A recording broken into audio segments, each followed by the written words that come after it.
Students, welcome back to my channel. मेरे channel Anand education में आप सबका एक बार फिर से हार्दिक स्वागत है। जैसे कि आपको पता है स्टूडेंट्स, मैं आप सबके लिए थ्योरी नोट्स लेकर आती हूँ जो हमारे एसएसटी सब्जेक्ट के रिलेटेड रहते हैं। ठीक है, तो उसी के रिलेटेड हमने प्रीवियस वीडियोज़ में हमने मुगल वंश स्टार्ट किया हुआ है, जिसमें मैंने आपको बाबर के बारे में डिटेल में करवा लिया।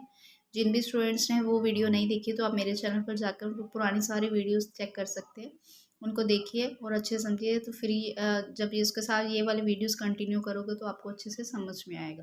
ठीक है स्टूडेंट्स, तो वीडियो शुरू करने से पहले स्टूडेंट्स, जिन भी स्टूडेंट्स ने मेरे चैनल को सब्सक्राइब नहीं किया तो बच्चे प्लीज़ सब्सक्राइब कर लीजिए। हाँ, सब्सक्राइब करने के बाद बेल आइकन को प्रेस करना मत भूलिए।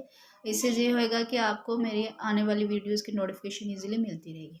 ओके, तो आज का हमारा टॉपिक रहेगा हुमायूं। हुमायूं के बारे में आज हम डिटेल में करेंगे। तो स्टूडेंट्स, वीडियो को बीच में स्किप करके मत देखिए और पूरी एंड तक देखना, फिर ही आपको सारा समझ में आएगा। ओके, तो चलिए फिर स्टार्ट करते हैं। आज का टॉपिक है हमारा मुगल वंश का दूसरे शासक हुमायूं का, जिसके टाइम पीरियड, इसका टाइम पीरियड 2 पार्ट्स में डिवाइडेड है। एक है 1530 से लेकर 1540, दूसरा है 1555 से लेकर 1556 तक, यानी कि 1530 टू 1540, 1555 टू 1556। ठीक है, इनके बारे में थोड़ी सी इसकी बेसिक डिटेल है। जो क्या है, इनका नेम क्या था, नसीरुद्दीन मोहम्मद हुमायूं था। पिता कौन थे इनके, बाबर थे। माता कौन थी इनकी, महम बेगम इनकी माता थी। और इनका जन्म कब हुआ, 6 मार्च 1508 को काबुल में, यानी कि 6 मार्च 1508 को काबुल में हुआ था। और इनका राज्याभिषेक कब होता है, ये 30 दिसंबर 1530 को। ओके स्टूडेंट्स, ये कुछ इम्पोर्टेंट इनकी बेसिक इन्फॉर्मेशन है, ये मोस्ट इम्पोर्टेंट है, इसको अच्छे से याद रखना। अब इसके अलावा इसके भाई बहन कितने थे, इसके 3 भाई और 1 बहन थी। यानी कि भाई कौन, एक कामरान, अस्करी और हिंदाल। ठीक है, कामरान गुलरुख बेगम के, बाबर की गुलरुख बेगम उसके बेटे थे, और जो बाबर की दिलदार बेगम थी उसके बेटे थे हिंदाल। ओके, अब क्या है, गुलबदन बानो इनकी बहन थी, जो क्या, जिसने क्या लिखा था, हुमायूंनामा। ये मोस्ट इम्पोर्टेंट है, ये क्वेश्चन बहुत ज़्यादा इंपॉर्टेंट है कि हुमायूंनामा किसके द्वारा लिखा गया। तो हुमायूंनामा गुलबदन बानो बेगम, यानी कि जो इनकी बहन थी हुमायूं की, उसके द्वारा सारा ये हुमायूंनामा लिखा गया। ओके, नेक्स्ट आ जाता है स्टूडेंट्स, इसकी कुछ टाइम अपने लाइफ की कुछ ऐसी चुनौतियां थी, जिसको ये कह लो कि सारी उम्र तक ये उन चुनौतियों का ही सामना करता रहा। उनमें से कुछ इसकी प्रारंभिक चुनौतियां थी। क्या था, एक साम्राज्य का विभाजन। अब जब इसके बाबर की डेथ हो जाती है तो इसके 3 भाई थे, उसमें ये एक ये प्रॉब्लम सबसे पहले ये आती है कि जो शासन भार है वो किसको दिया जाए। ठीक है, अब कामरान को किसका शासन दिया गया, काबुल और कंधार का। अस्करी को संभल का, हिंदाल को मेवात का, सुलेमान मिर्जा यानी कि जो इसका चचेरा भाई था उसको बदखशाह का शासनकाल दिया गया। और जो बाबर की विरासत थी और अफगान सहमसा हुमायूं का व्यक्तित्व, ये सारे इन्हीं रीज़न की वजह से हुमायूं को जो अगला शासक नियुक्त किया गया। ठीक है, यानी कि हुमायूं का बिहेव कैसा था, और अफगान पर इसने बड़ी अच्छी जीत ली थी। और बाबर की विरासत, यानी कि एक तरह का इसका ये बड़ा बेटा था, जिसकी वजह से ये इसको अगला शासक चुना गया। ओके, नेक्स्ट क्या आ जाता है, हुमायूं के द्वारा लड़े गए कुछ युद्ध। पहला युद्ध कौन सा था, इसने कलिंजर पर आक्रमण किया। सबसे पहला युद्ध आता है इसका कलिंजर पर आक्रमण। कब किया इसने, 1531 को किया। अब कलिंजर के शासक जो थे प्रताप रुद्रदेव में, इनका अफगानों से मित्रतापूर्ण संबंध था। यानी कि जब कलिंजर पर इसने अटैक किया तो उस टाइम पे वहाँ के शासक कौन थे, प्रताप रुद्रदेव थे। इनका अफगानों के साथ बहुत ही अच्छे रिलेशन थे।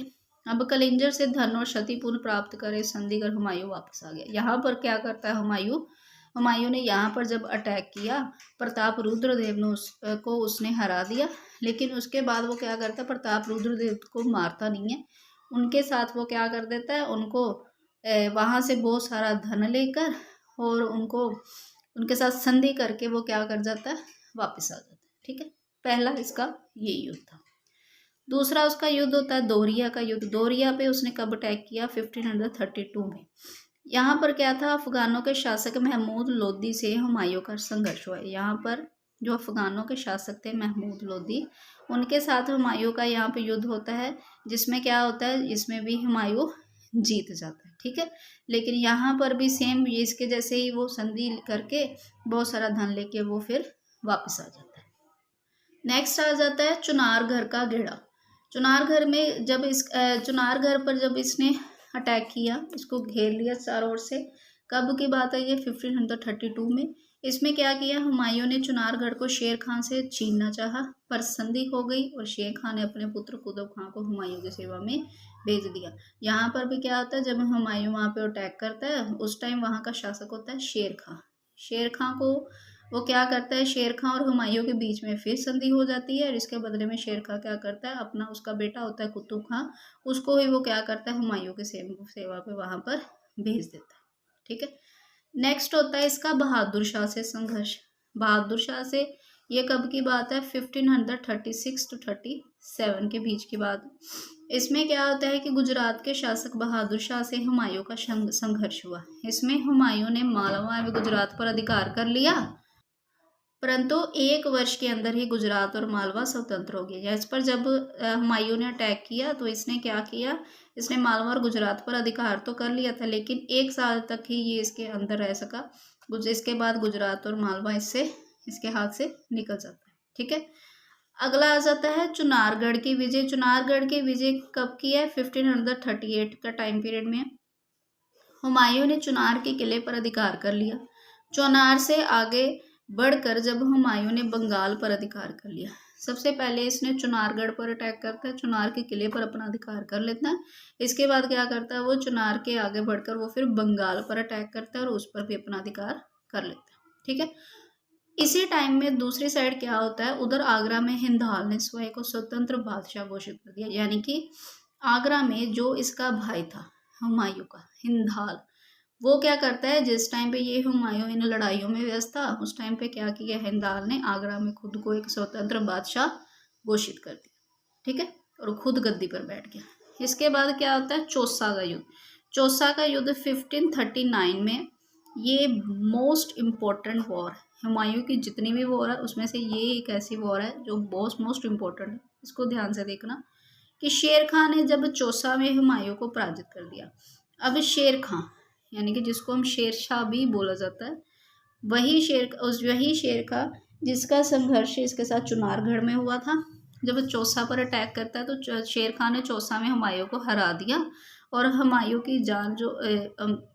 की जान उस टाइम पे किसने बचाई, निज़ाम नामक एक चिश्ती था, उसने हुमायूं की जान बचाई। ठीक है, और स्टूडेंट्स, शेर खां को इसी युद्ध में हुमायूं को हिराने की वजह से शेरशाह की उपाधि दी।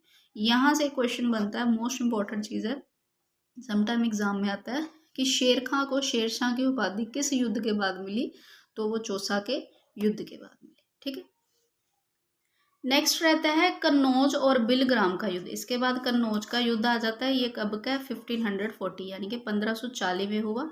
हुमायूं को शेरशाह ने पराजित कर दिया और आगरा दिल्ली पर अधिकार कर लिया। इसके बाद क्या होता है कि जब शेरशाह ने एक साइड से हुमायूं को पराजित कर देता, हरा देता, दूसरी ओर जब जो हिंदाल उसका हुमायूं का भाई होता है, आगरा में बैठा होता है, जिसने खुद को स्वतंत्र बादशाह घोषित कर दिया होता है, शेरशाह ने हुमायूं को एक साइड से हरा दिया होता है, तो दूसरी तरफ उसको भी हराकर वो क्या करता है, दिल्ली पर अपना अधिकार कर लेता है। ठीक है, इसके बाद क्या आता है, हुमायूं सिंध भाग जाता है, यानी कि वो सिंध चला जाता है। ठीक है, ये क्वेश्चन भी आ सकता है कि हुमायूं शेरशाह के युद्ध के बाद या शेरशाह से हारने के बाद हुमायूं कहाँ पर भागा या किस जगह भाग गया, तो वो सिंध में चला गया। ठीक है, अब वहां पर जाकर कुछ इसका निष्कासित जीवन, यानी कि जैसे ये इधर उधर भटकता हुआ बेचारा जीवन अपना व्यतीत करता है, जो वो कब का है, ये 1540 और 1555 के आसपास की, 1540 to 1555 के टाइम पीरियड की बात है।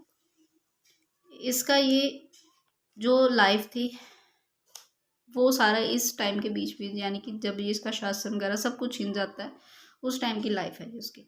1541 में हिंदाल के गुरु मीर अली अकबर की पुत्री हमीदा बानो से विवाह किया। क्या होता है, जब हुमायूं सिंध भाग जाता है, उस टाइम पे 1541 में जो हिंदाल था इसका भाई था, उसके गुरु थे मीर अली अकबर, यानी कि मीर अली अकबर, उनकी बेटी थी हमीदा बानो, जिससे क्या करता है ये हुमायूं निकाह कर लेता है, यानी कि उनसे शादी कर लेता, मैरिज कर लेता। ठीक है, अब क्या हो जाता है, हुमायूं की शिक्षा बनने की शर्त, शिक्षक बनने की शिक्षा या भिक्षा देने की शर्त पर ईरान के शाह ने हुमायूं की सहायता की। इससे क्या होता है, हुमायूं की शिक्षा बनने की शर्त पर ईरान के जो शाह था उस टाइम पे ईरान के शाह थे, उन्होंने क्या किया, हुमायूं की हेल्प की। कह लो कि दोबारा से इंडिया में एंटर करने में हुमायूं की हेल्प इसने ईरान के शाह ने की थी। ठीक है, अब नेक्स्ट क्या होता है, इसके बाद वो भारत पर एंट्री करता है, यानी कि भारत पर अटैक करता है।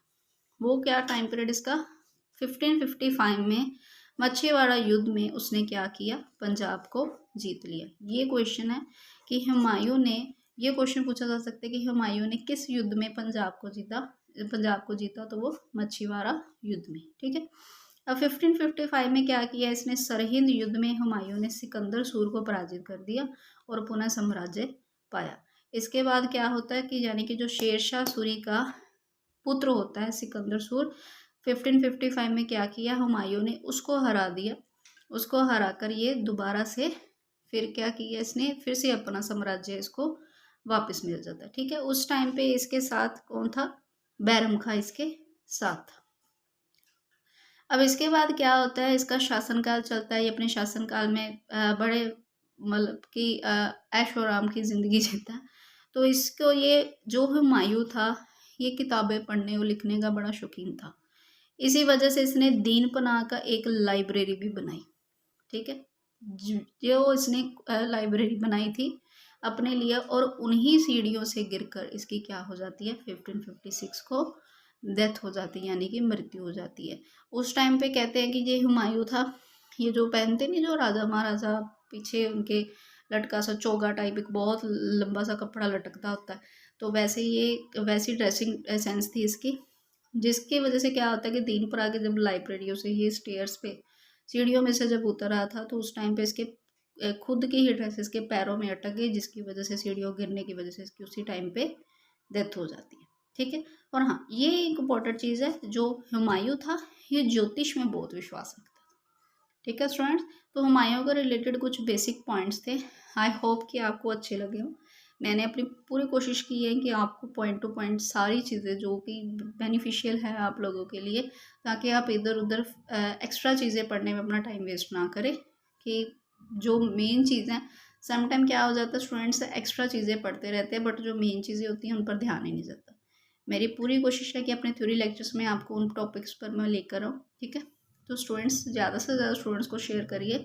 मैं ये देखती हूँ कि एक तो ना कमेंट सेक्शन में कोई भी इशू नहीं आप पूछते, अगर कोई प्रॉब्लम है तो मैं तो कहती हूँ बार बार पूछिए। ठीक है, मैं हर बार आपकी हेल्प करने के लिए रेडी हूँ।